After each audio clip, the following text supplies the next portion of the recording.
I got a phone call in a frigid January day from a former client of mine, and she had taken on a role at a new, larger organization, one of the most prestigious orthopedic groups in the state of Iowa.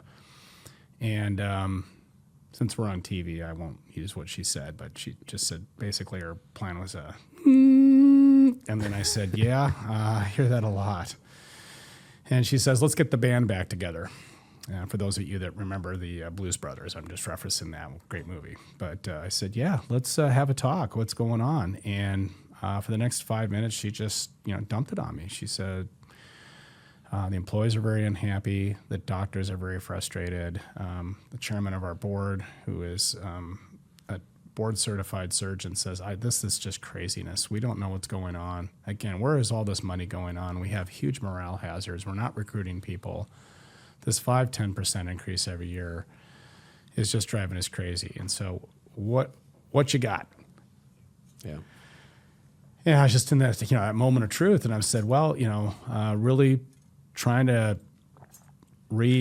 establish my career and just tear it all down and rebuild it and re-engineer where I'm at, because my DNA has always been there. I'm all about trying to help our communities, trying to spend our dollars locally, and then with what we're doing, keep the dollars locally.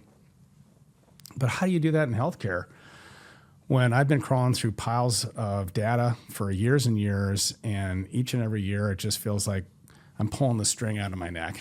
Like, hi, how are you? How are your kids? Sorry about your increase. We'll see you in 6 months.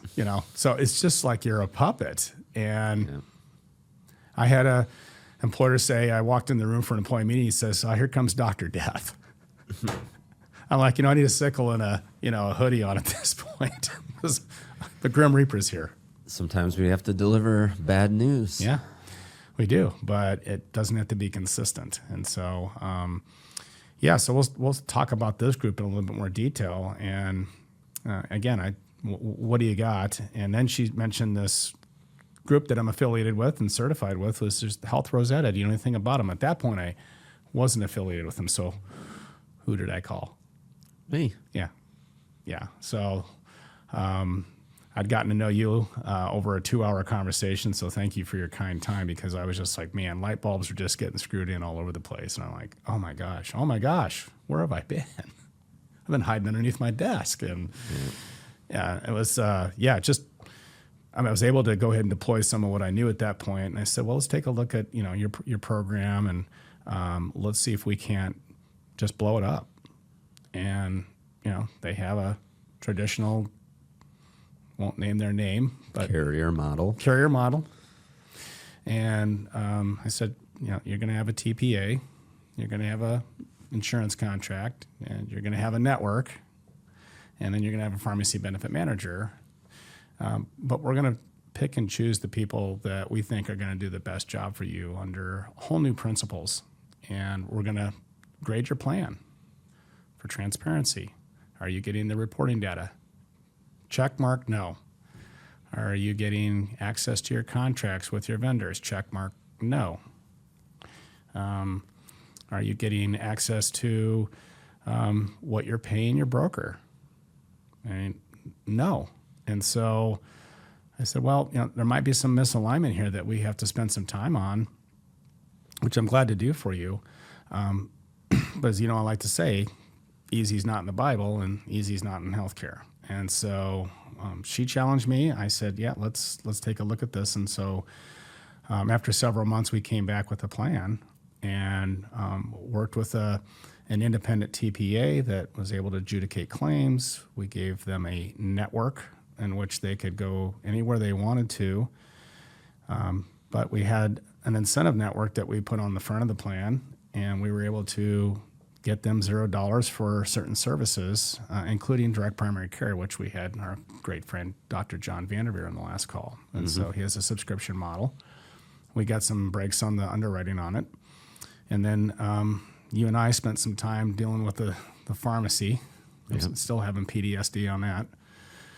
And because that was at that point in my career, I really felt like I needed to find out what was going on with all this pharmacy. And that's a teaser alert for the next episode, because we're going to have a really good talk on that. And so we built our contract from the ground up. And then we also had the ability to put some vendors in place that worked in tandem with our pharmacy benefit manager that would interact with the members when they had a higher cost medication. So drugs typically over $300. Your 98% of your medications are going to be sourced through your local pharmacy because that's the fear you always run into in these things. And we had international medications. We had about 300 different ones that we could choose from. And so we had nurse navigators that would work with them and care navigators that said, hey, we've got some options for you for $0. And then, of course, we had some surgical services as well. So I don't want to get too far ahead in down into the stream here, but the one thing that I learned through the whole process was, it's not just about price. There's the fear of the change. I'm a messenger of change. I hate change. I don't know about you, and you know me with technology. I'm working at it, so you're my conduit to popular culture, as I like to call you, but. There's the things that had to be consistent through this process is we're going to have a pay-as-we-pay insurance contract, so it lines up with the TPA. We're going to match your benefits, so if you do want to go to that PPO doctor, you can go to any doctor in Iowa, or you can go to Mayo Clinic, you can go to Baylor University, all the centers of excellence. You've got kiddos traveling outside the state of Iowa for school or living outside the state of Iowa for school. So we just, we checked all the yeses against the no's that she was dealing with, and then, of course, there's the other thing is there's been some pretty bad operators in the retail health insurance space. And so they're like, oh, man, we did this a couple of years ago. Have you ever heard that one? Oh, yeah. Yeah. And so I said, this is going to be fine. You've given us a huge amount of trust here. And rely on the relationship that we had for a number of years with your former employer. Know that I have the same intensity and the same integrity, and that I'm going to work tirelessly, because these custom health plans, as you well know, Colton, they can be a handful sometimes, because now you've got a bunch of vendors that you're hoping they all get along nicely in the sandbox, but they're also communicating. Oh, did I mention we did this all during the height of COVID? Yeah. Well, I think the unique situation in this one was, with it being, a healthcare organization, and obviously we can pull a lot more levers within their plan because they actually deliver care. And, there's no reason why we need to have additional middlemen sitting in between these transactions that are happening, especially for the folks that were receiving care at this orthopedic group. So being able to get, as, creative as we can for MRIs, new knees, new hips, things of that nature. So they're not simply taking money out of one pocket and then putting it into the other, and everybody's taking their piece of the pie along the way. So definitely a unique animal when it comes to working with groups in the healthcare space. Yeah, well, and it was a big group, and so they were right down the road from a brand new DPC and wanted to know, how is this all going to work? Has it worked good? We're like, yeah, it's going to work great. And it's not getting ahead of yourself, not trying to get the sale and go down the road, and hopefully everything will work its way out in the end. There was a lot of time and effort that was put into this relationship with this direct primary care, because, an orthopedic group, they're a different animal than primary care.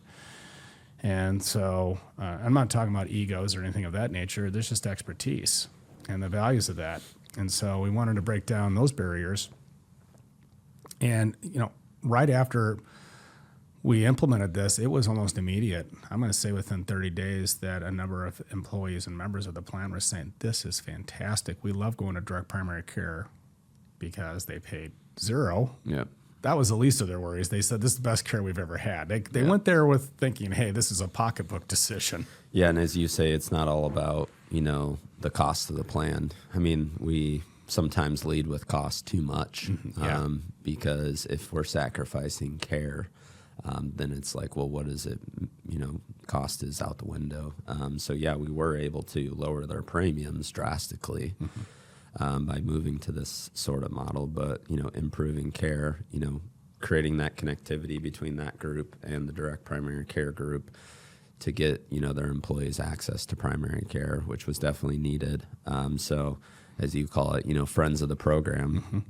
These two healthcare organizations already knew of each other, and it's like, well, how can we establish a relationship between the two of you, and again, cut out as many middlemen as possible that are ultimately driving up costs, creating a barrier to care, and alternatively, now all these employees get to, and their family members get access to direct primary care, and their plans are now much more affordable. And we've just continued to sharpen our sword per se since then, because there were some vendors that weren't working very well, weren't willing to do what we were trying to accomplish. So being in a custom health plan arrangement, okay, well, let's boot this vendor out and let's put a new vendor in that would be able to deliver on what they're trying to accomplish. So we definitely learned some things along the way.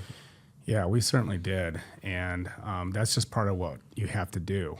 And last night, actually, I had dinner over in Des Moines with this group. So great timing to have this today. Glad I didn't oversleep for this. But the chairman that I mentioned earlier in the discussion said, it just comes down to we have a moral imperative as physicians and as care providers. Yeah. And we had the DPC at the table as well. And it's not every day an insurance broker is sitting at the table with physicians and specialists and the CEOs of these organizations, and we're all in the same boat.